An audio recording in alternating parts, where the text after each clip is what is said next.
We're sisters born without arms. But arms are overrated anyways.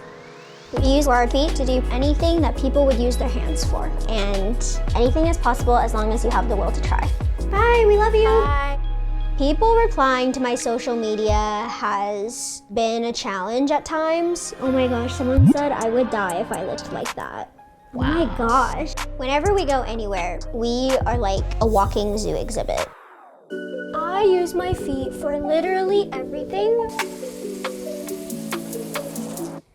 Like brushing my hair, brushing my teeth, those are just very automatic things that I can do now. But I do think growing up, I had to learn how to best do this myself. So even my sister and I do things very differently. I'm Teresa, and I was born with a congenital limb difference. I use this hook, and it has this huge black suction. My waistband in my pants is always a little wonky, so I'm gonna fix that really quick. So I use the hook to get my pants up and down. Anything I do is definitely centered around my limb difference because the world is not built for someone missing both their arms, so I'm constantly having to adapt. I'm gonna text my sister really quickly to see how far away she is. I am so excited my sister is flying in to see me. Even though we just saw each other recently, I wish I could spend all my time with her. I'm really looking forward to her visit. Oh my gosh, hi! I'm so glad you're here. Thanks, I missed you. We both have the same limb difference, and it is congenital limb loss, meaning we were both born this way. We're not exactly sure why this happened to us. There's not a lot of information about that. And we were both adopted at pretty young ages. We were raised by a single parent. My mom adopted Anna first. I was adopted at 18 months. When we adopted Teresa, I actually went to Vietnam with my mom to get her. I was about 7 years old. I was a little bit unsure at first, being so young and not really coming to full terms with my own disability. My mom raised us to be very strong and independent and to be our own advocate. She really saw us as individual and capable people.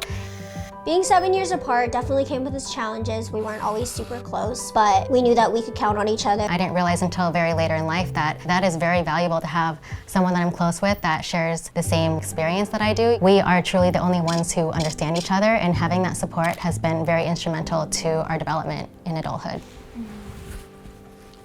So how was your flight? That's good. It was kind of long, yeah, but not too bad. There was a shuttle bus that went from the gate to the terminal, and I had to stand basically. I always just kind of assumed that people would give up their seat for disabled individuals, but that's not always the case. It is the lens that I walk through life in. Everything I do is affected by the disability. One of my earliest memories of that stigma was being at a public play structure, and a kid saw me and he just started screaming so loudly because he was so afraid of me. And that was my first time knowing that I was different. My limb difference affects my life every day in the sense that the world is not built for disabled people. For example, if I take public transportation, I can't pull out my card and tap myself in. I can't open doors very easily, but I've just learned to overcome and adapt and have that be my lifestyle. So how do you handle any kind of judgment or staring? I'll just say, hi there, or is there something I could help you with? And I don't ever yell at anyone or raise my voice. Whenever we go anywhere, we are like a walking zoo exhibit. That is the best way that I describe it to anyone. It's frustrating because we don't want to be the center of attention. I think there's a lot of reasons why people judge us and why people assume so poorly of us. One, I think it's a lack of education. And I think it's also just the fact that people don't understand or people don't accept differences as something that everyone has. Some people's are just more obvious than others. With the staring, it really is a curiosity thing, and that is totally understandable, but the way that our society sees people with disabilities has a long way to go. It feels very frustrating to be different, and I just have to remind myself that there's power in difference. So let me set up my phone really quick. Back when I was in high school is when I first got exposed and began to do advocacy work. And then in January of 2023, I decided to make a video, a day in the life, which ended up going viral. And that was really my starting point with my advocacy work and social media. Hi everyone, I am so excited my sister is here, and I know lately we've been talking about body positivity. Yeah, and I would say one piece of advice I have is surrounding yourself with people who will uplift you. Bye, we love you. Bye, thank you. That was good. Can I see some of the comments that you get on there? Oh yeah, sure. So here's some of the positive ones. They're so sweet. What beautiful sisters. But some of the negative ones, oh my gosh, someone said we look ugly. That's rude. Oh my gosh, someone said I would die if I looked like that.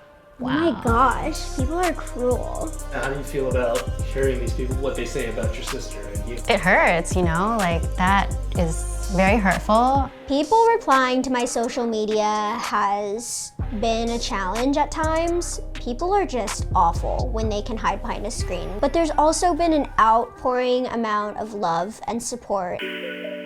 I think when people are awful on social media, my best strategy is to just ignore, because if I'm giving them the time of day to ruin my day, they're gonna get something out of that. I wanna be changing the stigma and educating and spreading awareness and showing that disabled people can be integrated into society. This is what I picked out for my outfit for the pizza party. What do you think? That's so cute, oh my God. Thanks. Do you prefer like lip balm or lip oil? I've never tried lip oil before. Lip oil's like a new thing, I guess. There's one thing that I haven't mastered doing with my feet, which is braiding my hair. Fix this side. The one thing that I haven't mastered is eating while standing up or walking. We can't just walk around like everyone else and like eat an ice cream or your bagel, you know? It's just hard for us, and that is a challenge finding, you know, seating in different restaurants and stuff. That was good. Yeah. It's so annoying. It's so annoying. So annoying. Oh my gosh, hi you guys! Come in, come in! Arms are overrated because you just simply don't need that to live a full and happy life. You know, we're thriving and we don't have arms. I think that arms are overrated because they assume that you're incapable, and here I am, I'm capable, I'm in grad school, living my dreams. We met in research class. She was like, hi, I'm Teresa. My arms got bitten up by sharks. That's my sister for you.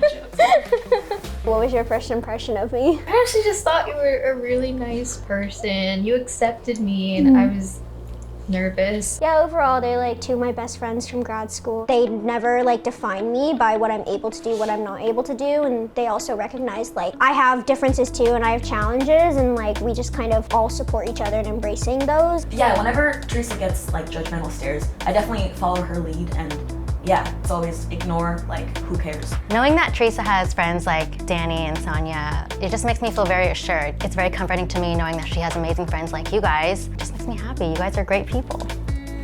3, 2, 1, cheese. Cheese.